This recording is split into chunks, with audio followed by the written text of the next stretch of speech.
A paz do Senhor para todos meus queridos irmãos e ouvintes da Palavra de Deus.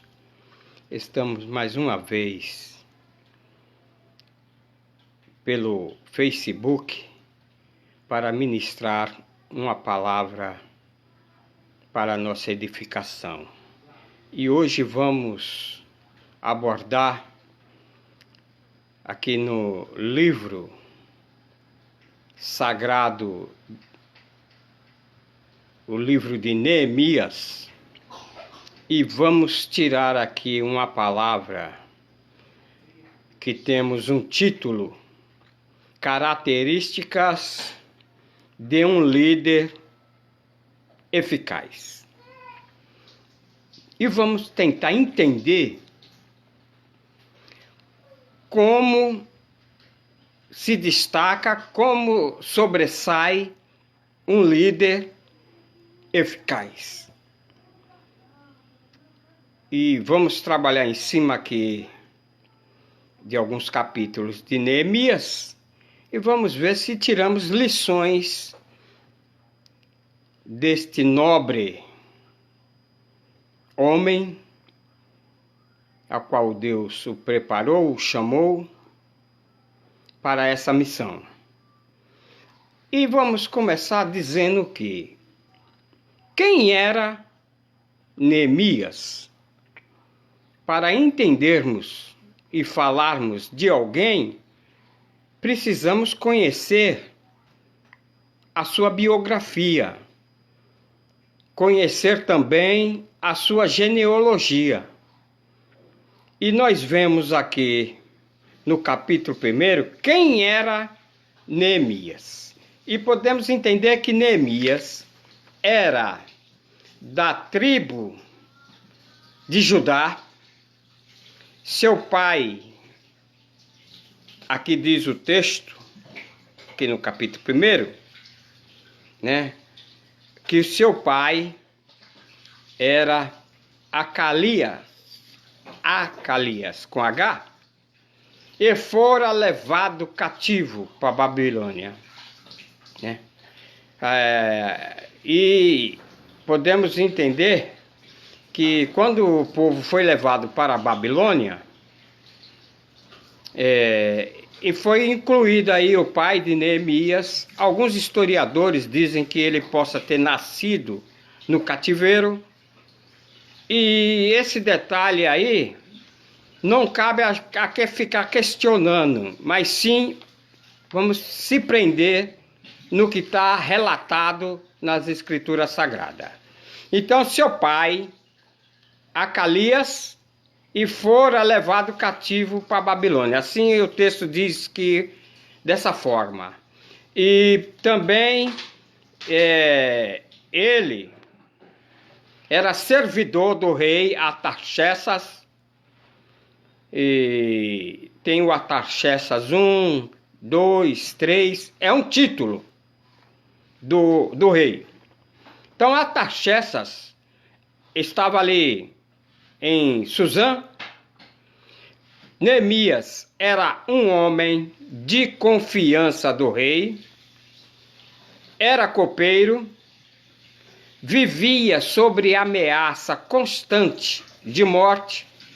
Por quê? Não era alguém que o ameaçava de morte, mas como ele teria que provar o vinho, a bebida, antes do rei, para que não estivesse envenenada, então se alguém quisesse matar o rei Artaxerxes, então quem ia morrer? Era Neemias, porque ele, além de ser o homem de confiança, olha, ter um homem de confiança ao nosso lado, que nós podemos confiar plenamente, quando nós reconhecemos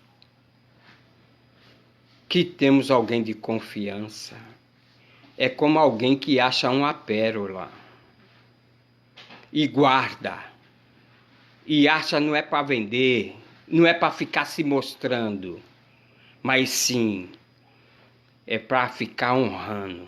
E Neemias era esse homem de confiança do rei, também era responsável pelos aposentos reais e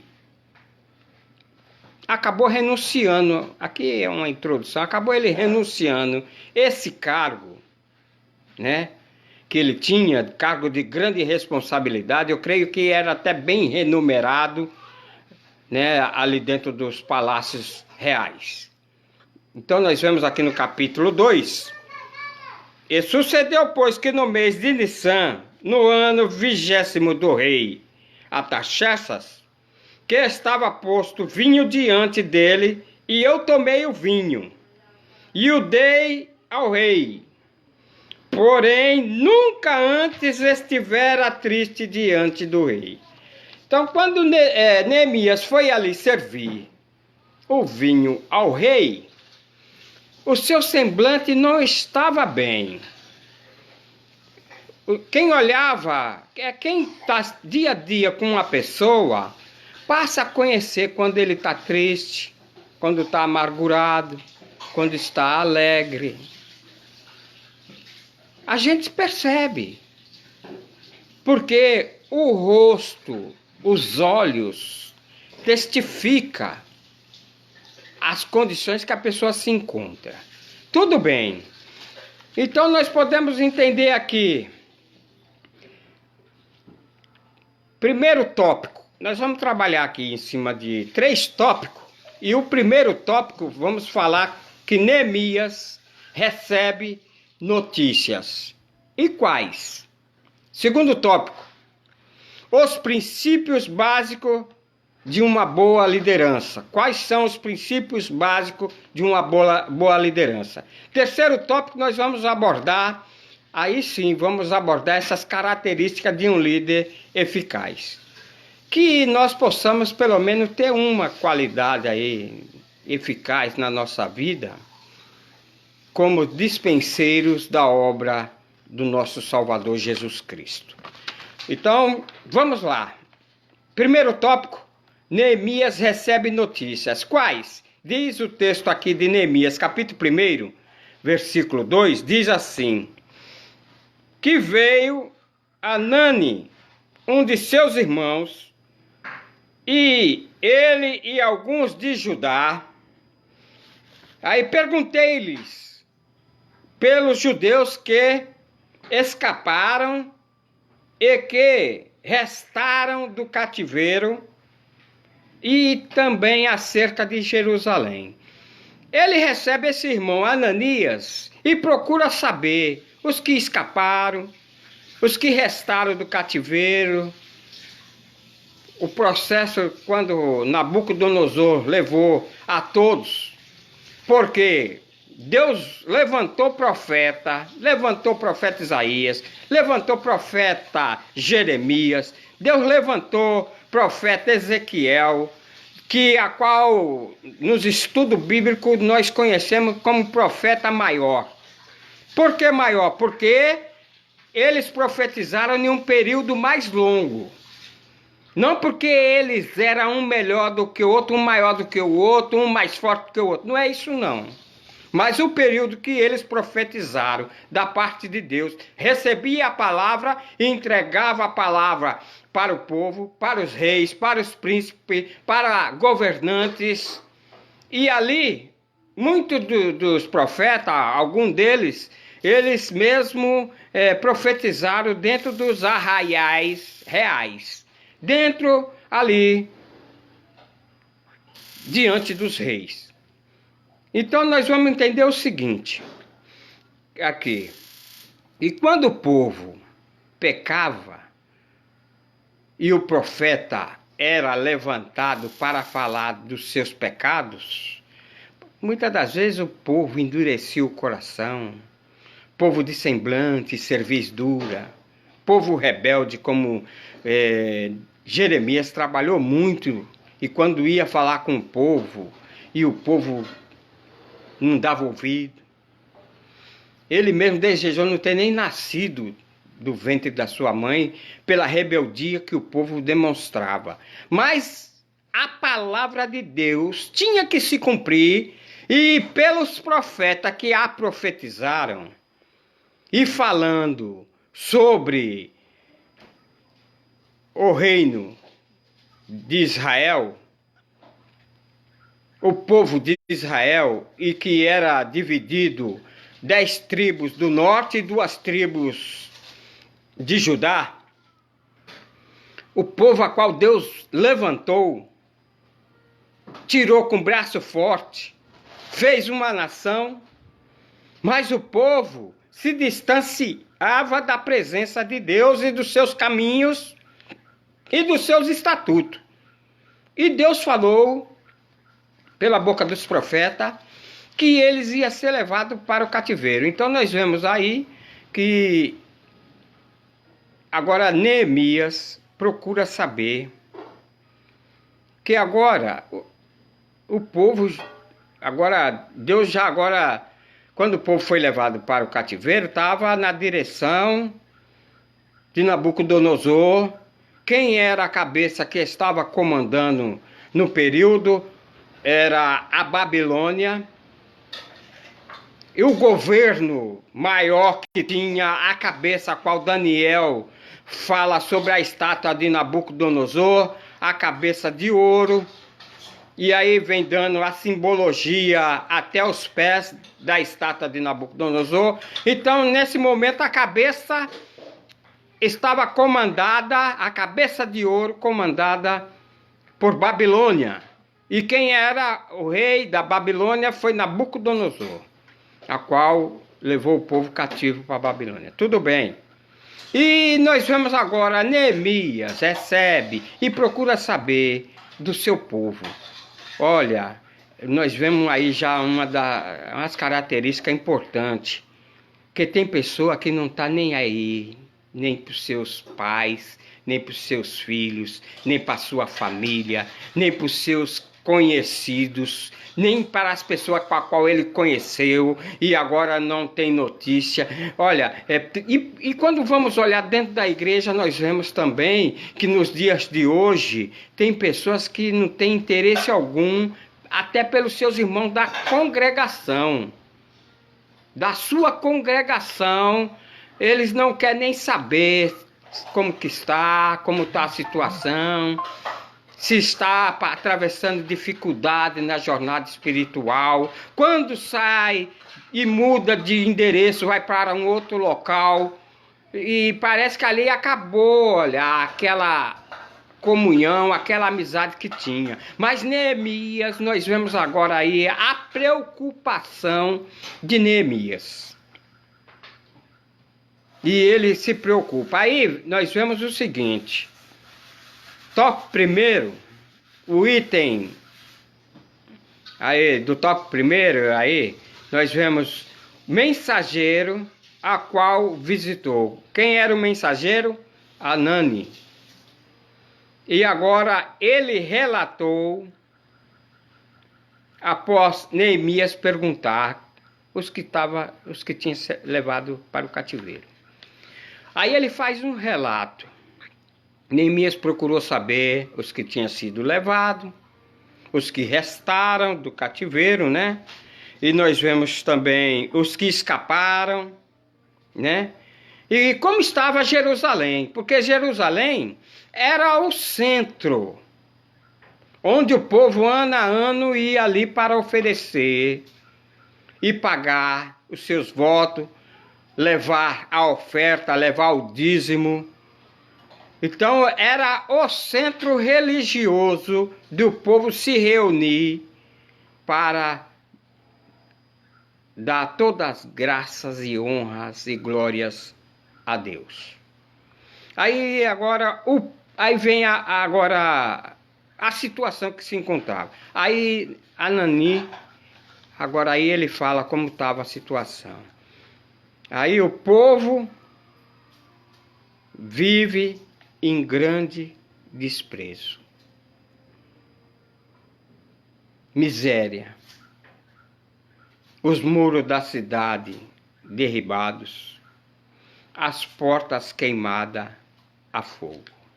Quando nós olhamos aqui o capítulo 1, o versículo 3, que diz isso: e disseram-me os restantes que restaram do cativeiro, lá na província, estão em grande miséria. Meu Deus,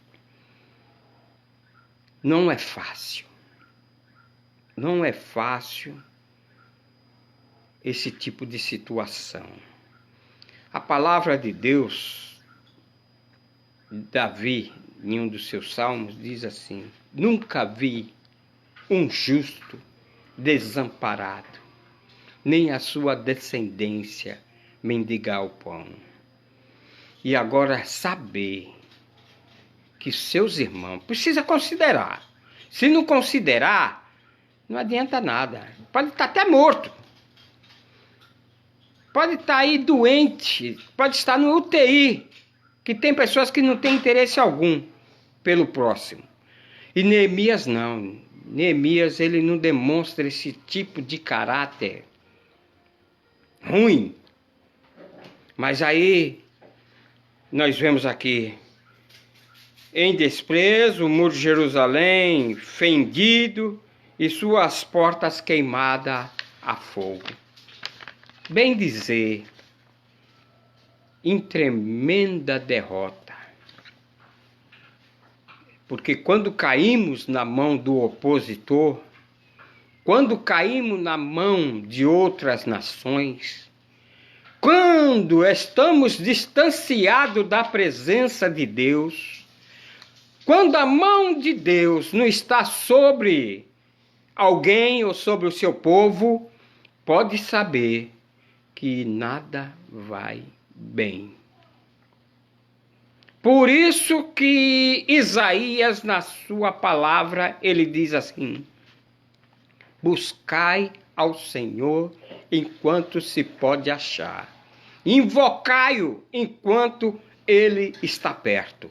A grande necessidade da humanidade, daqueles que aceitaram ao Salvador Jesus Cristo, esse buscai ao Senhor é enquanto nós temos fôlego de vida, acordamos a necessidade de já buscar a presença de Deus para a nossa vida, buscar as nossas carências e colocar em suas mãos, para que nós possamos vencer mais um dia na presença de Deus. Então aqui, quais as condições gerais? Então nós vemos aqui, primeiro tópico, Neemias recebe notícia. Quais? Aí foi relatado agora aqui no capítulo 1, versículo 3. E aí, como o povo estava vivendo e tudo. Agora, quais as condições gerais? Condições gerais do povo. Porque aqui deu um relato. Mas qual era? Aí continua. São péssimas. Pelo mesmos pecados que foram levados cativo, continuaram na prática. Pelos mesmos erros que foram levados cativo, ainda já no fim do cativeiro, os que ainda restaram ainda estavam com a vida ainda longe dos caminhos de Deus. Então, como que estava o povo? Estava em depressão econômica, estava em uma ignorância espiritual, e a outra é pior ainda, e desunião dos israelitas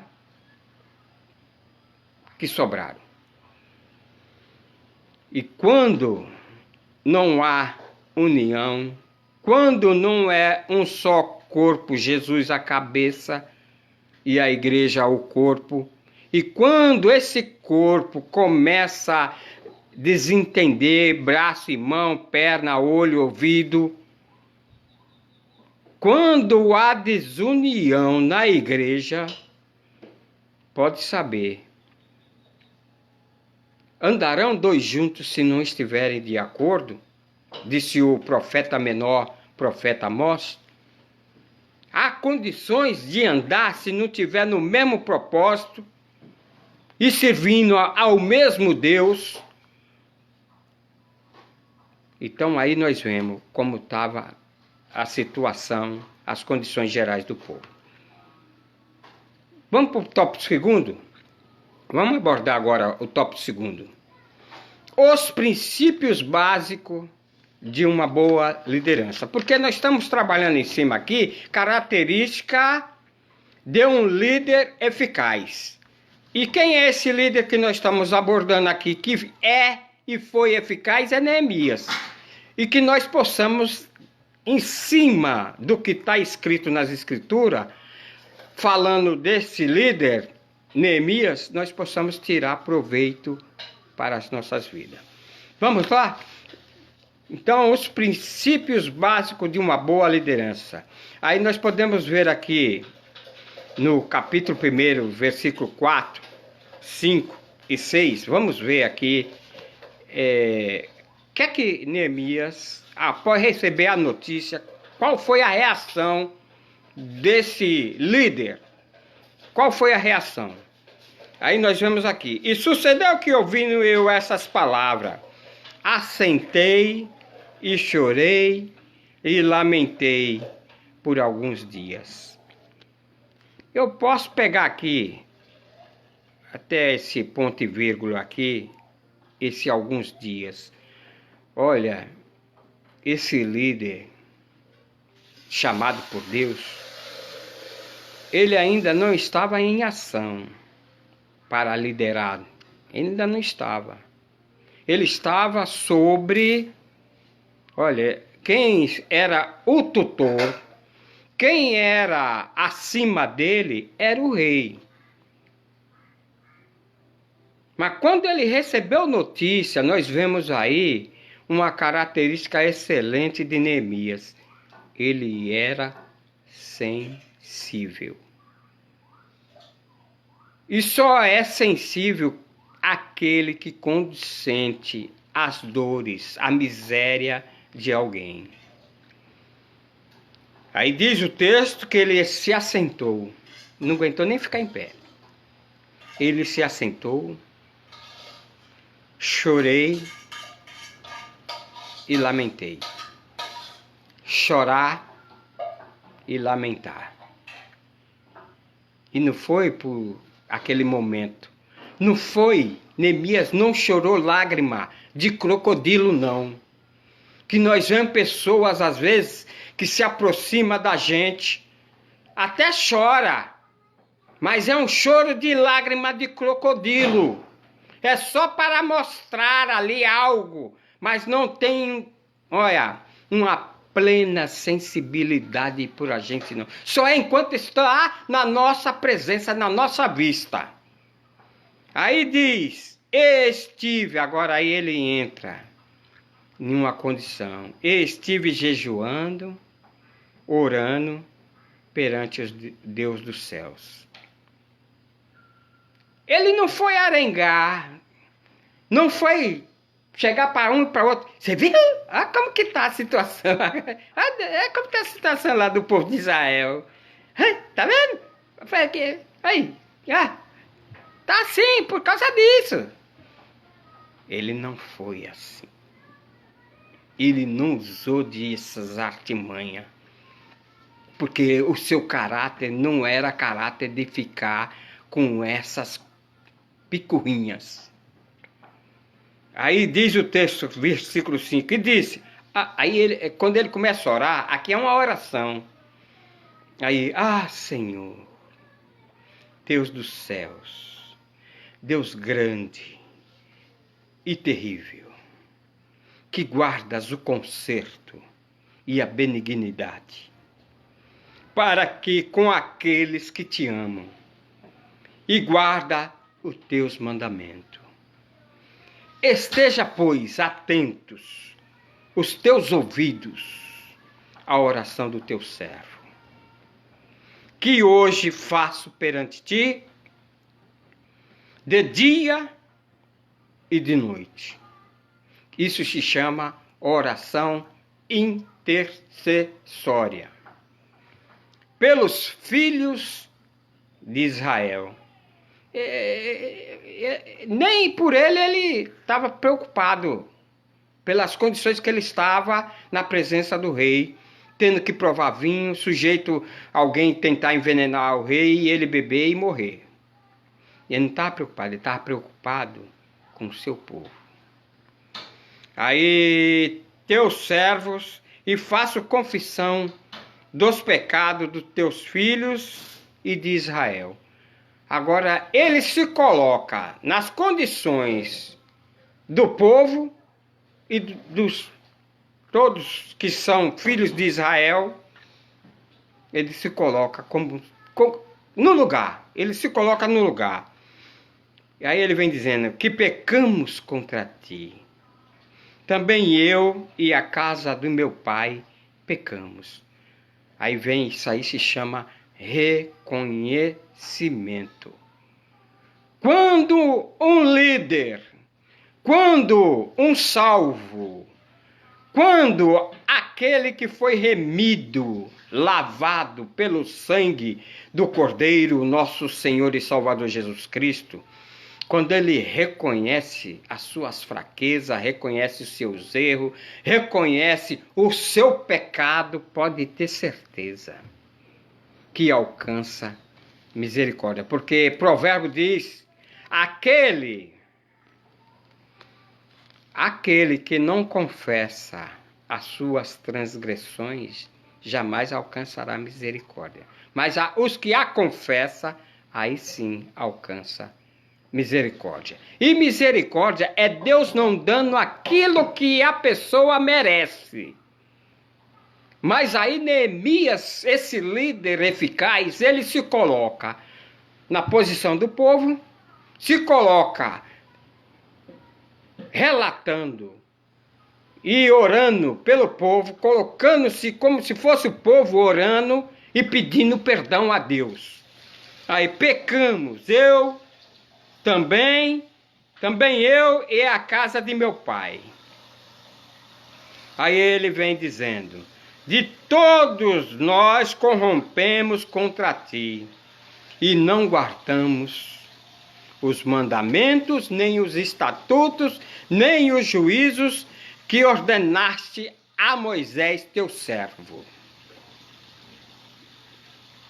Aí ele vem, lembra-te, pois, da palavra que ordenastes a Moisés, teu servo, dizendo, vós transgredireis, e eu vos espalharei entre os povos. E se vós vos converteis a mim, e guardareis os meus mandamentos, e fareis então, ainda que vós rejeitados estejam no cabo do céu, e de lá os ajuntarei, e os trarei a um lugar que tenho escolhido, para que ali faça habitar o meu nome.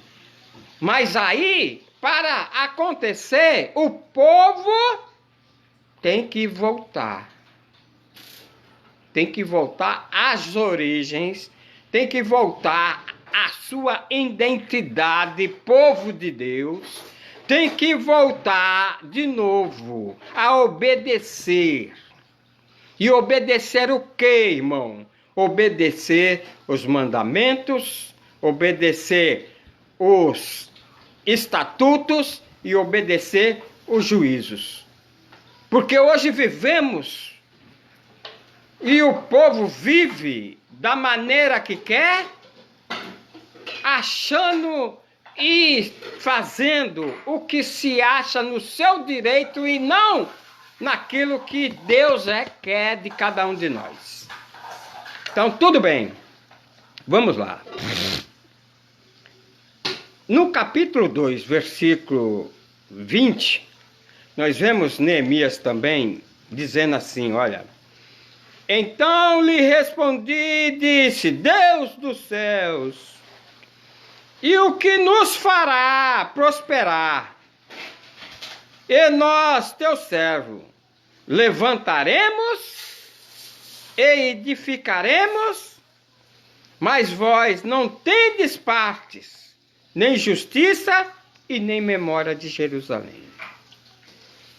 Nós vamos entender já que esse líder não só se preocupou com o povo, com a situação do povo, com as condições gerais do povo, mas se colocou na presença de Deus, orou pelo povo, usou de sensibilidade para sentir os pecados do seu próximo, se colocou como seu próximo e faz uma oração.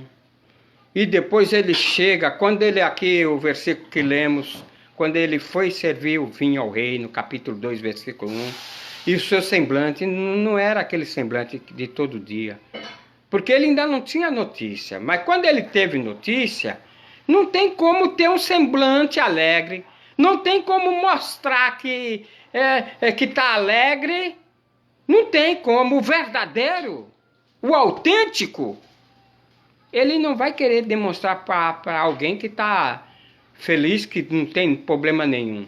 Não. Queira ou não, ele está carregando também as amarguras do povo. Aí eu escute bem. Neemias, nesse tópico 2, no item 1, Neemias tinha dois grandes alvos. Esse líder, Neemias, tinha dois grandes alvos. Quais são, irmão Ildefonso, esses dois alvos que esse líder eficaz ele sentiu e colocou no seu coração? Neemias, primeiro alvo, construir os muros, reparar os ocorridos, reparar Jerusalém, reparar as portas que estavam queimadas, os muros derribados, né? E uma outra coisa que precisava, olha o que um líder eficaz precisa ter: restaurar. E agora, segundo, consolidar a obra de um avivamento nacional. Por que nacional? Porque era para as 10 tribos do norte e as 2 tribos do sul. Então era para a nação de Israel. Naquele momento precisava de um avivamento. E o que significa avivamento? É dar vida de novo. Não é se alegrar naquele momento e depois amanhã já não tem mais alegria. Não, não é assim não. Mas sim, ele tinha dois grandes alvos a atingir. Ele precisava atingir esses alvos. Construir os muros, restaurar Jerusalém. E depois consolidar uma obra de um avivamento nacional. Quer dizer, trazer o povo de volta a buscar a Deus, a depender de Deus, andar nos seus mandamentos, na sua doutrina. A sã doutrina. Tudo bem, mas eu acrescento mais alguma coisa aí desse alvo. Eu acrescento que ele precisava estabelecer metas atingíveis e examinou as coisas antecipadamente. Vamos ler versículo 2, capítulo 2, versículo 12 ao 13. Do capítulo 2, do 12 ao 13. E de noite me levantei.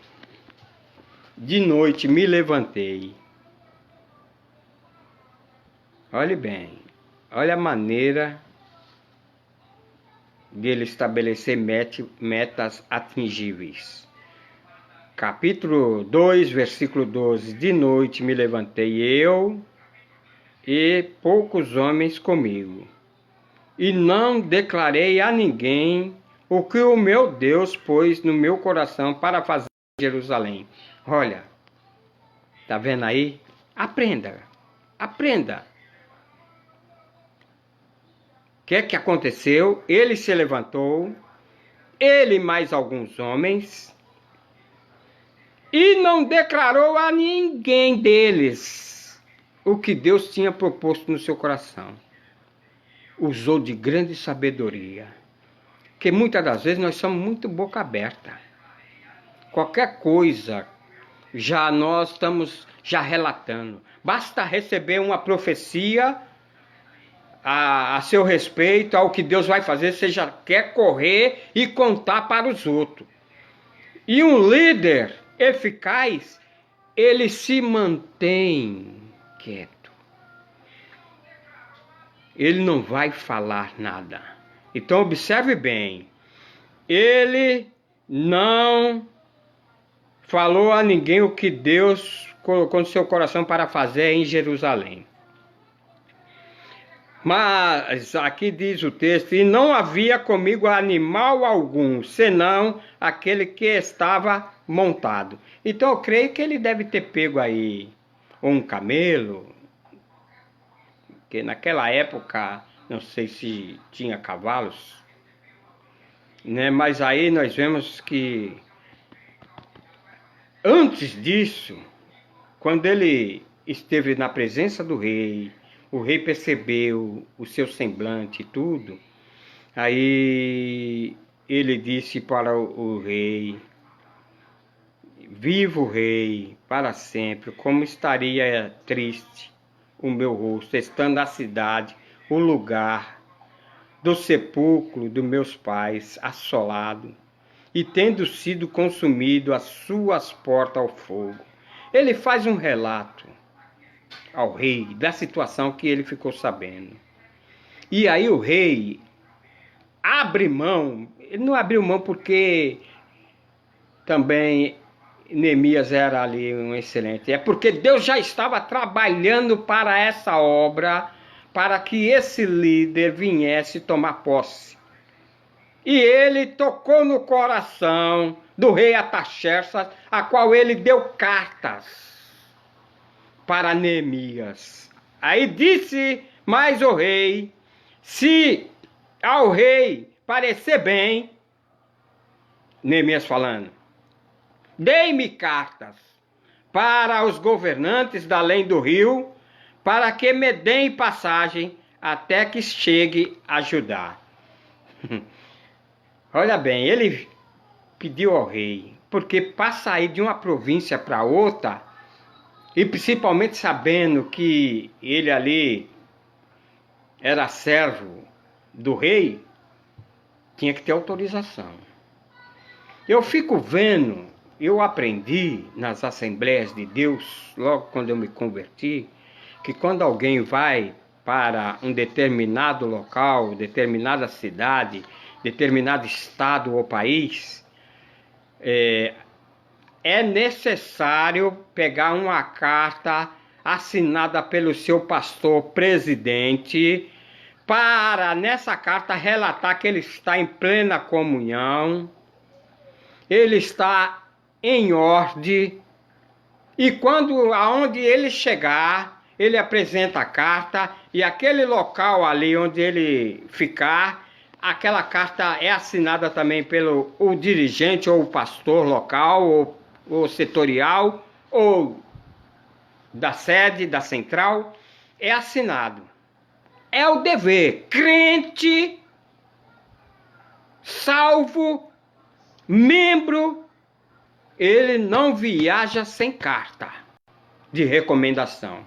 Por isso, tem lá na secretaria da igreja, tem carta de apresentação. Tudo bem. E Neemias aí, o rei abre mão e dá cartas para ele. Então no versículo 13 diz assim, e de noite saí pela porta do vale para a banda da fonte do dragão e para a porta do monturo e contemplei os muros de Jerusalém. E que estava fendido, as suas portas tinham sido consumidas pelo fogo. Aí ele começa a observar ali como estava agora Jerusalém. O item 2. Neemias usa de estratégica. Veja bem, esse líder, direcionado por Deus, ele usa agora de estratégica. Quais são as estratégicas que Neemias usou? Primeiro, o trabalho, a coordenação, a cooperação e a aprovação. 4 itens que ele usou de estratégica: o trabalho, a coordenação, a cooperação e a aprovação. Nós vamos entender já como foi esse tipo de coisa. Então, Neemias demonstrava, nesse tópico aqui, olha, onde os princípios básicos de uma boa liderança, Neemias demonstrava a aprovação dos seus obreiros, ou dos seus companheiros, a qual o profeta Isaías, ele diz assim, o profeta Isaías, no capítulo 41, versículo de número 6, um pastor que nos pastoreou lá em São Paulo, no setor 31, pastor José de Souza, ele sempre citava esse versículo quando ele estava ali na direção da obra de Deus. A um outro ajudou, e a seu companheiro disse: esforça-te. Eu fico vendo que Neemias não foi diferente não, né? Então, ele demonstrava aprovação com os obreiros, com os companheiros que ali vieram para, junto com ele, agora restaurar a nação de Israel, restaurar Jerusalém. Aí nós vemos aqui, ele interessava por seus auxiliares. Olha, presta atenção. Ele interessava pelos seus auxiliares, sabia o nome de cada um, onde trabalhava, o que fazia. Ele estava a par, detalhadamente, dos seus companheiros. Eu, olhando para os dias de hoje, se ele lá já tinha como essa estratégica de saber onde estava cada companheiro, onde morava, o que eles estavam executando em favor desse desenvolvimento aí, dessa restauração nacional de Judá e de Israel, então nós vemos que ele interessava pelos seus obreiros, porque nós vemos pessoas em muitos ministérios aí que não tem interesse algum pelo seu obreiro. Se ele puder fazer sozinho a obra, ele faz. Mas Neemias não agiu assim. Então, vamos lá. Neemias não demonstrava aprovação com seus obreiros. Segundo, interessava pelos seus auxiliares, sabia todas as condições. Nos dias de hoje, eu creio assim, que ele tinha um zap para se comunicar, tinha o telefone: estou precisando de você. Ei, eu preciso falar com você. Isso se chama comunhão, comunicação, sabe o quê? De comunicar algo e aí, tá tudo bem, meu obreiro? Isso faz bem. Isso é característica de um líder eficaz. Agora veja bem, 3. Delegar autoridade. Quando nós vemos aqui no capítulo de número 3, versículo 17 e 18, mas eu estou lendo esses dois, mas tem mais versículo que dá suporte a esta palavra. Depois dele, depois deles repararem os levitas, Reum, filho de Bani, e ao seu lado reparou Asabias, maioral da metade de Keila, no seu distrito. Depois dele repararam os seus irmãos, Bavaai, filho de Enaded, maioral da outra meia parte de Keila. Peguei esses dois versículos para falar, que aqui está dizendo sempre isso, depois de repararem. Sabe o que é isso? Tendo cuidado daquilo que não está dando certo.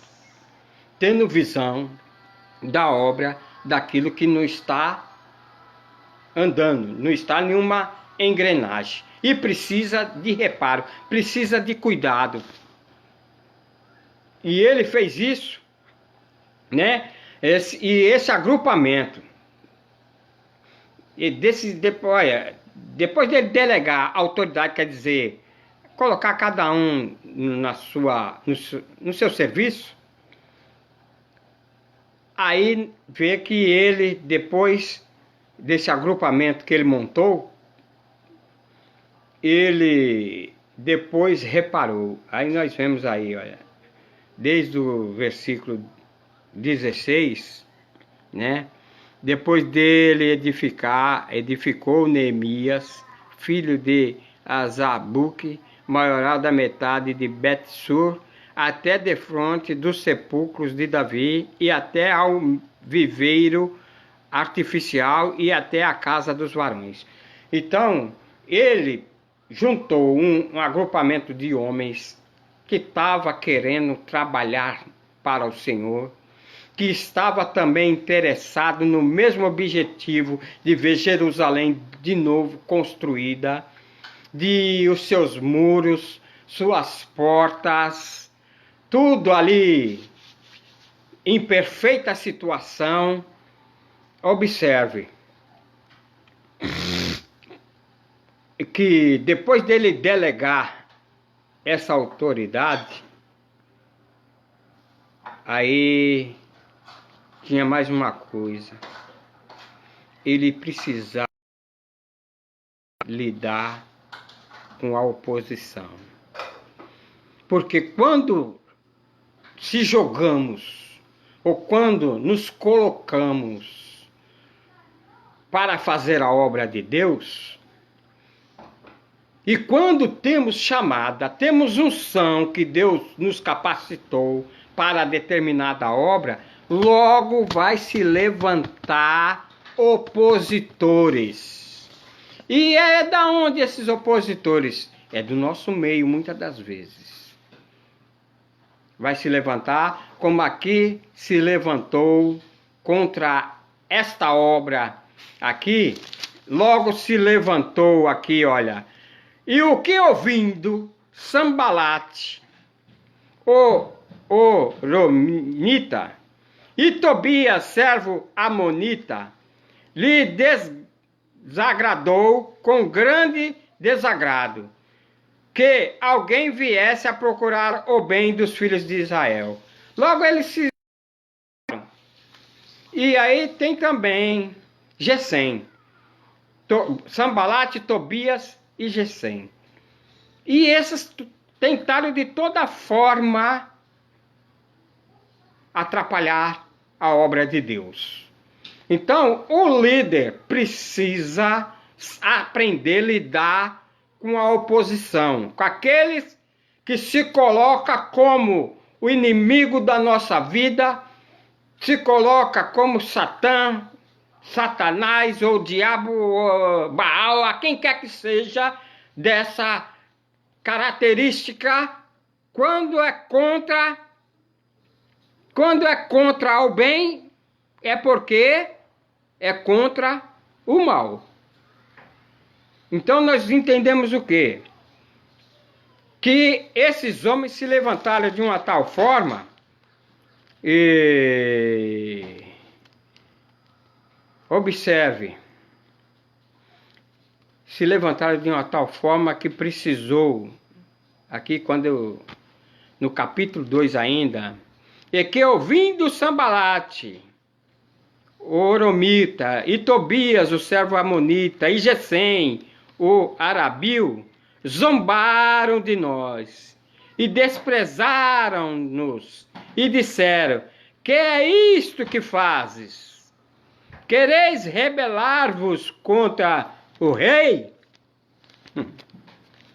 Olha, aí já quiseram pôr agora, achar que Neemias estava contra o rei ao estar fazendo aquela obra, né?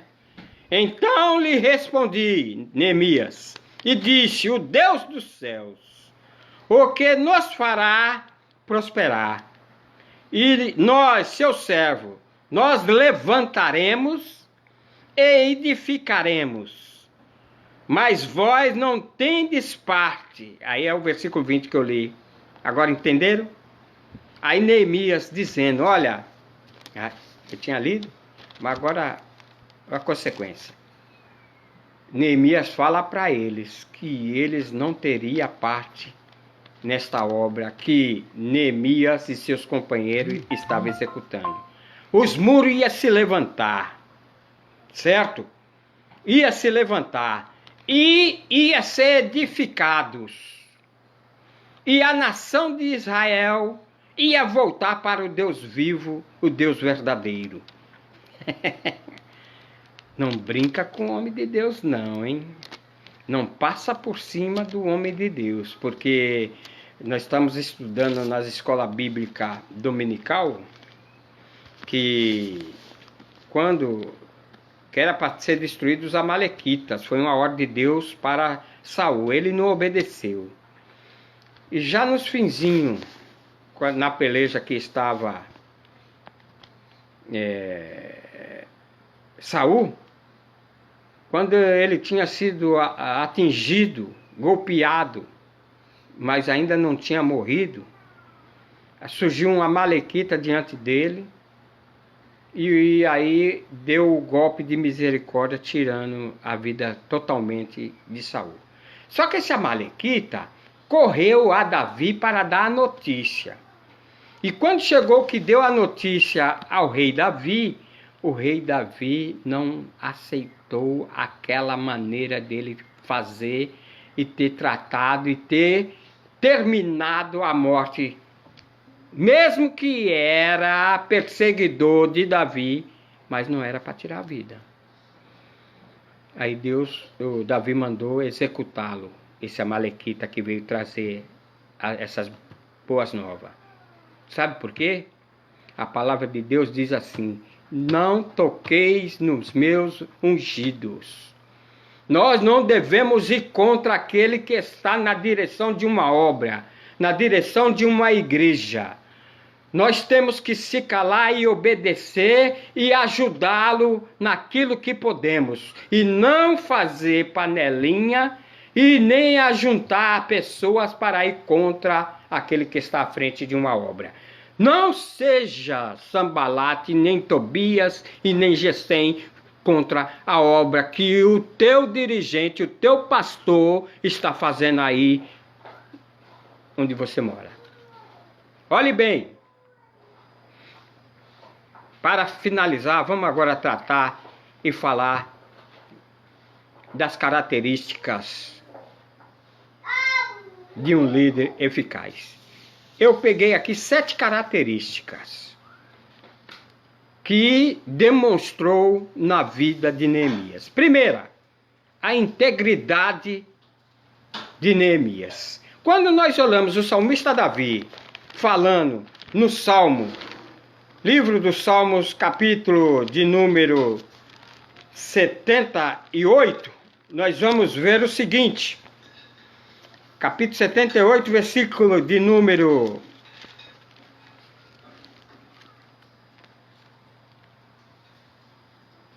78, 72,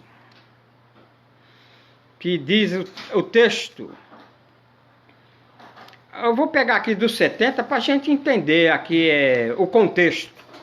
Também elegeu a Davi, seu servo, e os tirou dos apriscos das ovelhas, que Davi era pastor de ovelha. E diz aqui que o Senhor tirou dos seus apriscos de ovelha. Após as ovelhas pejadas, o trouxe para apacentar quem? A Jacó, seu povo, e a Israel, sua herança.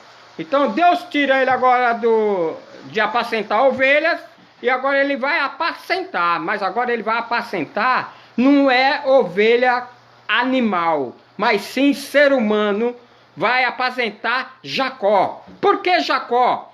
Porque foi de Jacó, dos seus 12 filhos, das suas esposas, que ele a teve e concebeu e deu 12 filhos. Desses 12 filhos nasceu as 12 tribos de Israel. E por que aqui agora apacentar a Jacó? Apacentar o povo de Israel.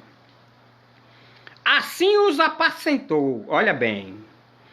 Agora a palavra de Deus dizendo que assim apacentou segundo a integridade do seu coração. Quer dizer, Davi apacentou o povo segundo a integridade do seu coração e os guiou com a perícia das suas mãos. Tá entendendo? Porque Davi era um homem segundo o coração de Deus. Nós vamos estar aí logo mais aí fazendo as pré-aulas e falando aí a chamada de Davi e também falando também as fraquezas do rei Davi, falando aí a respeito do profeta Natã e também do vidente Gade. Venha para a escola dominical, seja um aluno, venha ter um tutor para te edificar mais ainda. Se você sabe mais do que o seu tutor que está à frente, considera, não se opõe não, aprenda também a ser aluno. Olhe bem, primeira característica de um líder eficaz, integridade. Segundo, prudente. Nós olhamos aqui no capítulo 6 de Neemias, a prudência desse servo de Deus, no versículo de número 11. Nós vemos aqui, versículo 11, porém eu disse, ele, Neemias, porém eu disse, um homem como eu, fugiria? E quem há como eu que entre no templo e viva? De maneira nenhuma entrarei. Por quê? Ele falou dessa forma porque Sambalate, Tobias e Gesem tentava de todas as formas prejudicá-lo e impedir a obra, né? E aqui ele relata, eu conheci que eis que não era Deus quem os enviara, mas esta profecia falou contra mim, porquanto Tobias e Sambalate o subornaram. Você vê que a qualidade desses cidadãos aí, que vieram até subornar, para ver se Neemias ficava com medo, né, de parar a obra, que aí ele ficava com medo, parava a obra, aí ele fala, um homem como eu fugiria, porque tem muitos covardes aí na obra de Deus, não precisa nem bater o pé, já está correndo,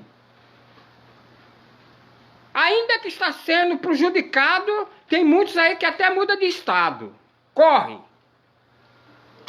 porque não sabe ao Deus que mesmo está servindo, porque a palavra de Deus diz, muitas das vezes, com muitos que estavam ali à frente da obra, nessa peleja não tereis que pelejar, eu pelejarei por vós, e vos vencerei. Quem tem certeza de que Deus está contigo, não se amedronta, não seja covarde, não vira covarde. E Neemias não foi assim. A sua prudência agora aí, porque um homem medroso não realiza nada diante de oposições. Um homem, quando vê dentro da nave da igreja, opositores tentando ali não dar apoio a ele, ele não fica com medo não. Ele sabe o Deus que está servindo. E continua, porque aquele que continua tem a certeza. Aquietai-vos e sabei que eu sou Deus. Serei exaltado sobre as nações, serei exaltado pela terra. Eu queimo os carros. Queimo os carros de fogo. Quando nós observamos o Salmo de número 46, aquietai-vos e sabei, olha o que o Salmo diz também,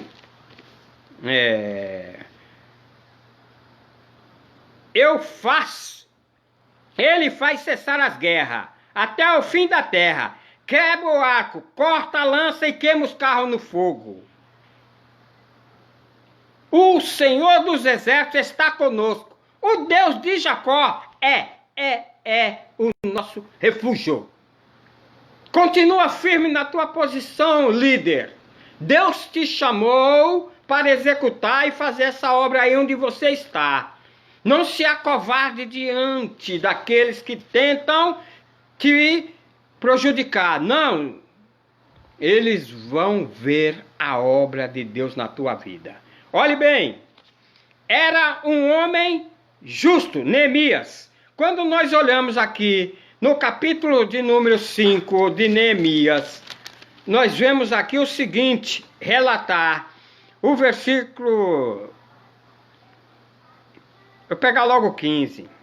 Mas os primeiros governantes que foram antes de mim oprimiram o povo e tomaram-lhe pão e vinho e além disso 40 ciclos de prata.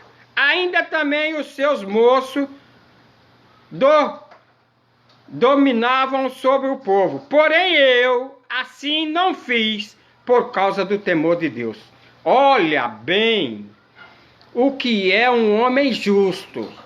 Porque o povo vivia aqui, como nós relatamos aqui nas coisas gerais do povo, que o povo vivia aqui, né, em depressão econômica. Por que depressão econômica? O povo era como nos nossos dias hoje. Muitos tentam saquear de toda forma, usa de estratégica para tirar aproveito, até com vendas ou subsídios de determinadas coisas. Aqui diz o texto que o povo oprimia. Olha, oprimiam o povo, tomavam-lhe pão e vinho, além disso 40 ciclos de prata. Mas Neemias, quando começou agora a restaurar a nação nacional de Israel, ele não fez assim. Talvez eles pensavam, olha, Neemias vai agora querer também agir dessa forma. Mas ele não fez assim. Antes também, na obra desse muro, fiz reparação e a terra nenhuma compramos. E todos os meus moços ajuntaram ali a obra.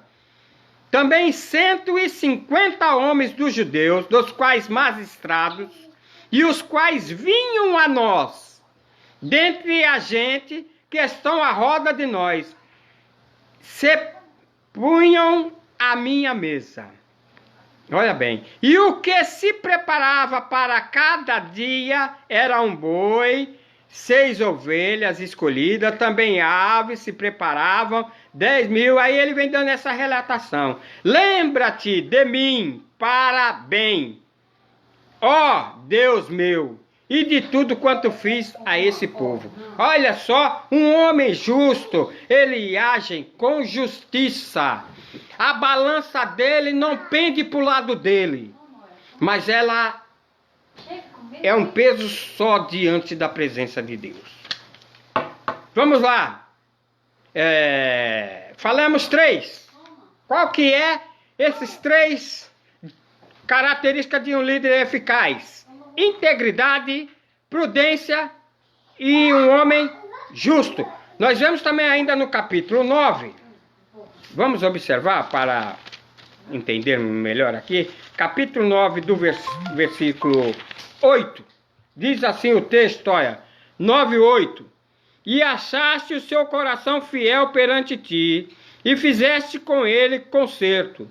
E lhes darias a terra dos cananeus, dos heteus, dos amorreus, e dos filizeus, dos jabuseus, dos gigaseus, para darem a sua semente, e confirmasse tuas palavras, porquanto és justo.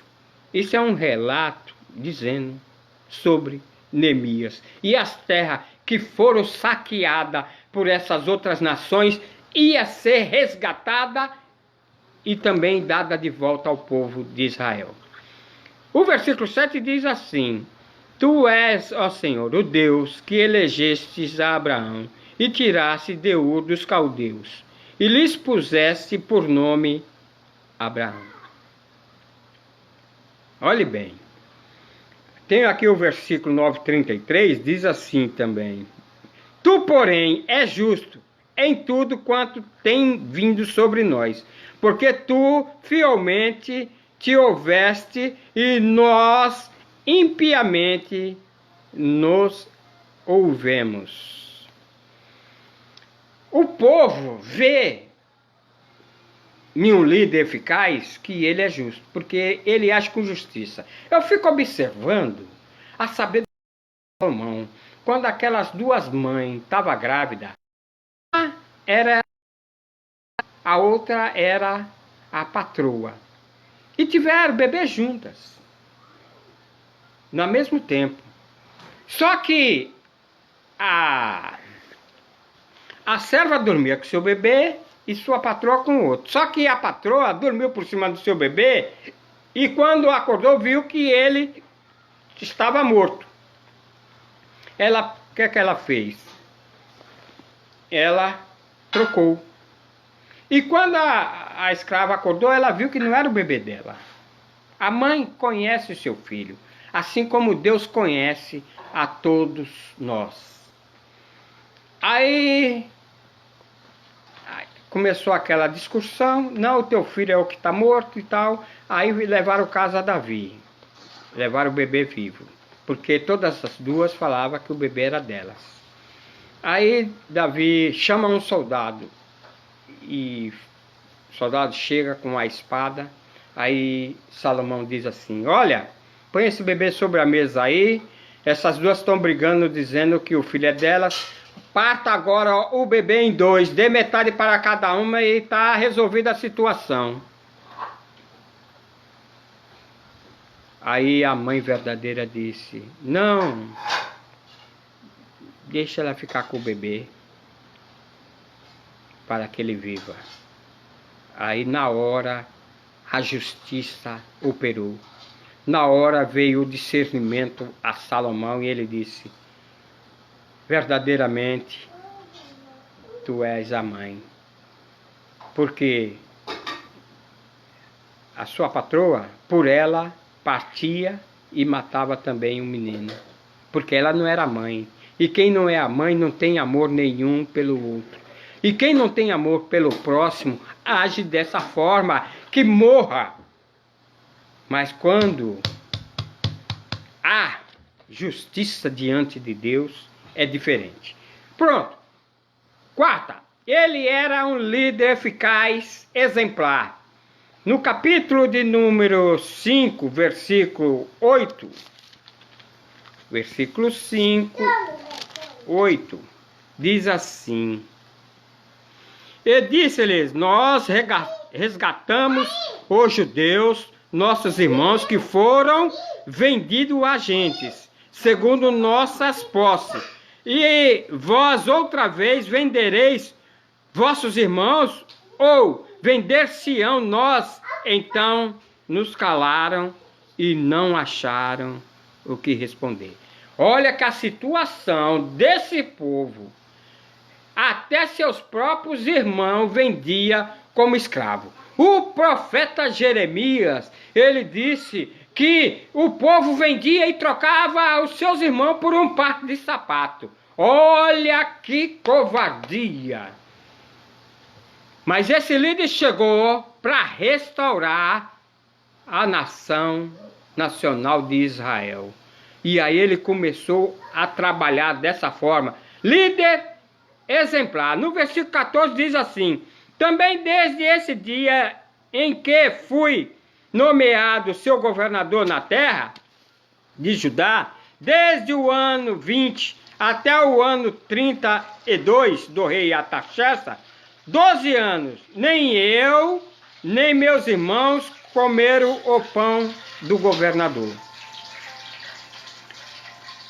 Mas os primeiros governantes que foram antes de mim oprimiram o povo. Que nós já lemos aí esse versículo de número 15. E o 18 diz assim: e o que se reparava para cada dia, aí era um boi. O povo trazia para alimentar o povo. Então o povo trazia de livre e espontânea vontade. Então o bom comporta-se, ser exemplar, ser bom comportamento, serve de modelo, serve de lição a ser tomada e é digno de imitar. Assim como o apóstolo Paulo disse: sede meus imitadores, como eu também sou de Cristo. Uma pessoa exemplar é digno da gente também imitá-lo. É digno da gente também o quê? Ter dele como lição. Um bom obreiro, um bom líder, quando trabalha em uma congregação, em uma igreja, quando ele faz um trabalho perfeito, é digno dos obreiros imitá-lo, pelo trabalho a qual ele está edificando para o Senhor. Tudo bem. Quinto, confiante. Um líder confiante. No capítulo 2, aqui do livro de Neemias, o versículo de número 20, nós já lemos, né? Que a confiança que ele estava em Deus, diante de Sambalate e Tobias. E no capítulo 4, versículo de número 20 também, diz assim: no lugar onde ouvirdes o som da buzina, ali vos ajuntais convosco, e o nosso Deus pelejará por nós. Ele disse para o povo isso, diante dos opositores. Então ele era um líder confiante. Ele levou o povo a ter fé em Deus. O seu alicerce era a sua fé em Deus. Ele estava firmado, como disse o salmista Davi: firmou meus pés sobre a rocha, pôs um novo cântico na minha boca. Não perca a tua fé. Continua confiante. Se o trabalho ainda está penoso, creia que Deus vai mudar o quadro. Se os opositores estão oprimindo, creia que Deus vai trabalhar e eles serão envergonhados. Humilhai-vos debaixo da potente mão de Deus, porque a seu tempo Deus vos exaltará. Creia somente. Sexta, era um homem humilde. Agora essa aqui, olha, eu não posso deixar de não falar. Neemias capítulo 2, versículo 8, diz assim: como também uma carta para Asaf, guarda do jardim do rei, para que me dê maneira para cobrir as portas do paço da casa, e para o muro da cidade, para a casa que eu houver de entrar. E o rei mais me deu, segundo de boa mão de Deus sobre a mim. Aí nós vamos ver aqui que o rei ajudou ele em tudo também, para a construção dos muros, das portas. Agora, ele não se gabou. Neemias não se gabou dos seus feitos. Não se deixou levar pela obra que ele estava fazendo, tudo que estava acontecendo, tudo dando certo. Ele não se gabou. Porque tem muitos aí que basta acontecer uma coisa na vida dele e Deus fazer, aí fica se gabando diante dos outros. Mas Neemias não se gabou, né? Nós vemos aqui, reconheceu que Deus é quem agia por seu intermédio. O reconhecimento vai tudo para Deus. É Ele que faz. Nós somos só instrumento.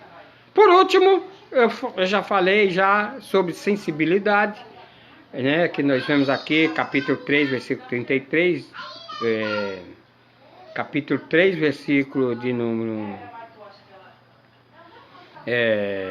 que ele, na sua sensibilidade, ele, quando soube, logo ele tomou providência. Aí nós vemos no capítulo 2, versículo 3, 5, ele disse: o reviva. Eu já li esse versículo, né?